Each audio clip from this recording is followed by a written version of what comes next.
तूच आहे राणी माझ्या प्रेमाची ढाल. तर जय श्रीराम भावांनो, मी तुमचा मित्र नितीन पाटील गायकवाड स्वागत करीत आहे तुमचं आपल्या नवीन एका व्हिडिओमध्ये.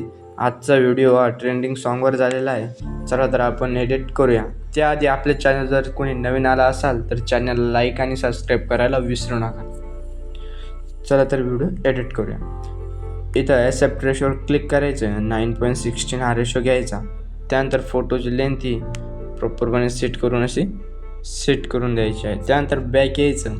इथं दिसेल तुम्हाला ओव्हरलेवर क्लिक करायचं. बीट मार्कचा व्हिडिओ दिलेला आहे तुम्हाला, तो देखील ॲड करून घ्यायचा आहे. अशा प्रकारे बीट मार्कचा व्हिडिओ ॲड करायचा. इथं खाली स्क्रोल केल्यावर इथं दिसेल तुम्हाला एक्स्ट्रॅक्ट ऑडिओ मध्ये कन्वर्ट करायचं. त्यानंतर फोटोची लेंथ ही सॉन्गच्या अशी शेवटपर्यंत ओढून न्यायची, अशी इथपर्यंत आणायची. त्यानंतर बीट 1 आणि बीट 2 अशा प्रकारे फोटोला स्प्लिट मारायचं आहे. चला तर मी एकदा स्प्लिट मारून घेतो, त्यानंतर व्हिडिओ कंटिन्यू करू. त्यानंतर अशा स्प्लिट मारणं झाल्यानंतर बॅक यायचं. तर ओव्हरलेवर क्लिक करून बीट मार्कचा व्हिडिओ आहे तो डिलीट करून टाकायचा आहे. चला तर आता आपल्याला फोटोला ॲनिमेशन द्यायचं आहे. 1 नंबरच्या इमेजवर क्लिक करून ॲनिमेशनमध्ये यायचं. थोडं लोड घेईल.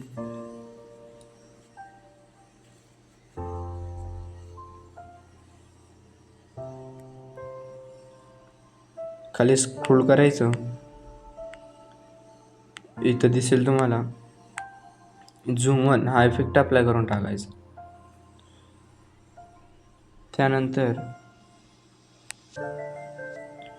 त्यानंतर पुढच्या इमेजला क्लिक करायचं. ॲनिमेशनमध्ये आल्यावर इथं दिसेल तुम्हाला कॉम्बोमध्ये यायचं. थोडं लोड घेईल. वेव ॲप्सो हा इफेक्ट अप्लाय करायचा. त्यानंतर पुढच्या इमेजला क्लिक करायचं. ॲनिमेशनमध्ये आल्यावर इथं दिसेल तुम्हाला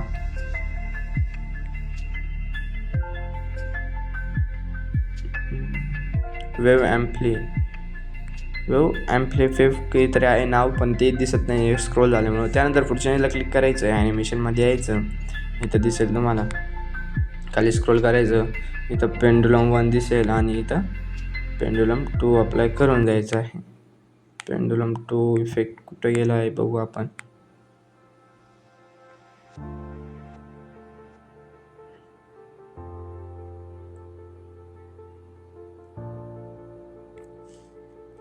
इथं पेंडुलम 2 हा इफेक्ट काही दिसत नाही आहे, त्यामुळं आपण दुसरा इफेक्ट आहे इथं पेंडुलम 1 हा आणि पेंडुलम 2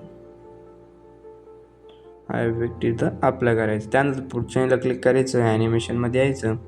इथं दिसेल तुम्हाला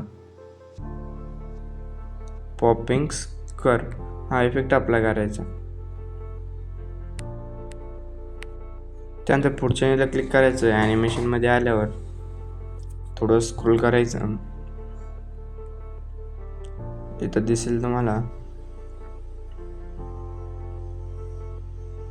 वेव अँड स्लाइड हा इफेक्ट अप्लाय करायचा. त्यानंतर पुढच्या इमेजला क्लिक करायचं. ॲनिमेशनमध्ये यायचं. इथं दिसेल तुम्हाला डायनॅमिक शेक हा इफेक्ट अप्लाय करून टाकायचा. त्यानंतर पुढच्या इमेजला क्लिक करायचं. असं पुढच्या इमेजला क्लिक केल्यावर ॲनिमेशनमध्ये यायचं. खाली स्क्रोल केल्यावर इथं दिसेल तुम्हाला स्लिप अँड स्लाइड हा इफेक्ट अप्लाय करायचा.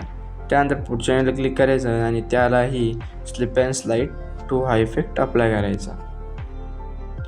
अशा प्रकारे अप्लाय करायचा. त्यानंतर पुढच्या इमेजला क्लिक करायचं. ॲनिमेशनमध्ये आल्यावर इनमध्ये यायचं. इथं क्लिक ओपन हा इफेक्ट दिसेल तो अप्लाय करायचा. त्यानंतर पुढच्या इमेजला क्लिक करायचं. ॲनिमेशनमध्ये यायचं. इथं दिसेल तुम्हाला कॉम्बोमध्ये यायचं. ट्रिपलेट्स 1 हा इफेक्ट अप्लाय करायचा आणि पुढच्या इमेजला क्लिक करायचं. ॲनिमेशनमध्ये आल्यावर खाली स्क्रोल करायचं. आता ट्रिपलेट 2 हा इफेक्ट बघायचा आहे आपल्याला. चला तर आपण खाली स्क्रोल करू, बघू कुठं दिसतोय का.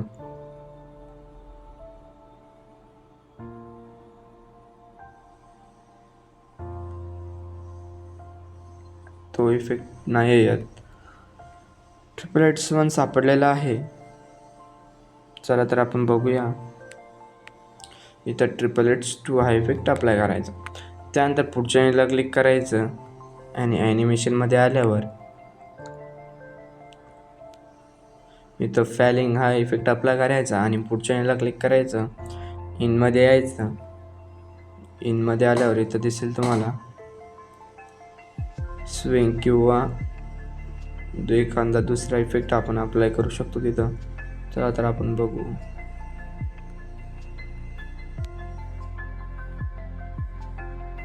ब्लॅक होल हा इफेक्ट अप्लाय करायचा. त्यानंतर ॲनिमेशन त्याच इमेजच्या ॲनिमेशनमध्ये यायचं आणि कॉम्बोमध्ये आल्यावर इथं लावायचं एक आपल्याला झूम टू कुठं गेलेला आपला इफेक्ट झूम टू हा इफेक्ट अप्लाय करून टाकायचा. त्यानंतर ते पुढच्या याला क्लिक करायचं, ॲनिमेशनमध्ये यायचं. इनमध्ये आल्यावर स्नॅपशॉट हा इफेक्ट अप्लाय करून टाकायचा.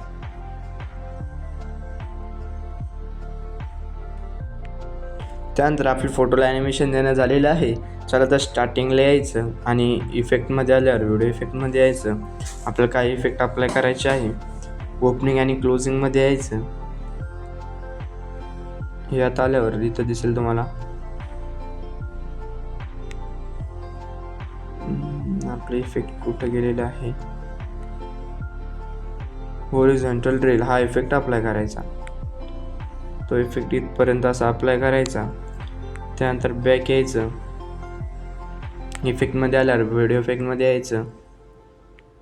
लाईट इफेक्टमध्ये आल्यावर इथं दिसेल तुम्हाला ड्रेमिक ग्लो हा इफेक्ट अप्लाय करून टाकायचा. त्यानंतर याची लेंथ ही शेवटपर्यंत अशी वाढवून न्यायची आणि ॲडजस्टमेंटमध्ये जाऊन ग्लो हा थोडा कमी करायचा आणि रेंज पण थोडी वाढवून घ्यायची. त्यानंतर बॅक यायचं आणि आपला व्हिडिओ हा रेडी झालेला आहे. एक्सपोर्टच्या बटनवर क्लिक करून व्हिडिओ एक्सपोर्ट करून घ्यायचा आहे.